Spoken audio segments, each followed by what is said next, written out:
हाय नमस्कार सर्वांना. तर आज घेऊन आले आहे मी मिंत्रा हॉल. सो मी काही प्रोडक्ट्स बाय केले आहेत डेली यूजसाठी. सो फर्स्ट प्रोडक्ट मी बाय केलं होतं लिपस्टिक. ब्लू हेव्हनची लिपस्टिक होती आणि त्याचा शेड होता चॉकलेट स्विल आणि ही खूप अफोर्डेबल रेंजमध्ये होती.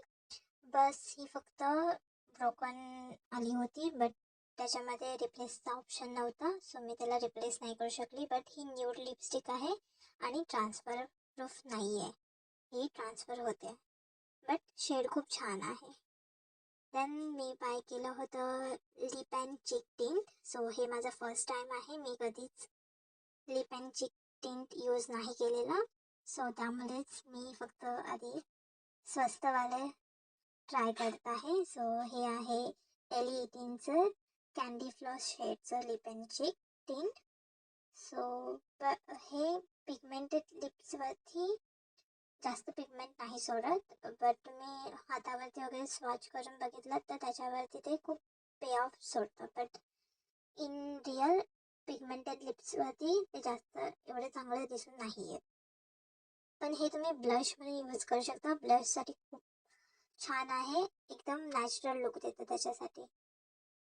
सो हे मी हातावरती यूज करून दाखवलं आणि बोटावरती त्याचा पे ऑफ राहतो. तो पे ऑफ खूप वेळ टिकून राहतो बट लिप्सवरती आहे. देन मी बाय केलं होतं 2 ब्रेसलेट. गोल्ड ब्रेसलेट आहे ते.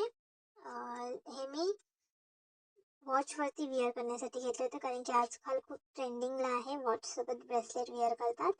सो हे मला 299ला मिळाले. सो ते खूपच अफोर्डेबल आहेत आणि तुम्ही म्हणजे वॉचसोबत पण पेअर करू शकता किंवा सिंगल पण पेअर करू शकता आणि त्याला खूप प्रकारे तुम्ही स्टाईलसुद्धा करू शकता.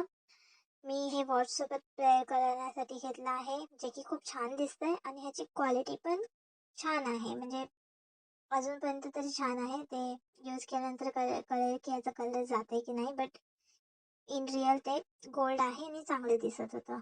इवन ते सिंगलसुद्धा छान दिसतं आहे. सो त्याच्यानंतर मी बाय केलं होतं एक टी शर्ट नेव्ही ब्लू कलरमध्ये. बट तो म्हणजे समोरून ॲक्च्युअलमध्ये तो खूप डिफरंट दिसत होता. म्हणजे कसं एकदम असं जुना दिसत होता आणि फोटोमध्ये खूप न्यू दिसत होता. बट असं समोरून कोणी बघितलं असतं तर असं वाटलं असतं की ते जुनाच प्रोडक्ट म्हणजे टी शर्ट यूज केलेला आहे. सो त्यामुळे मी तो रिटर्न केला.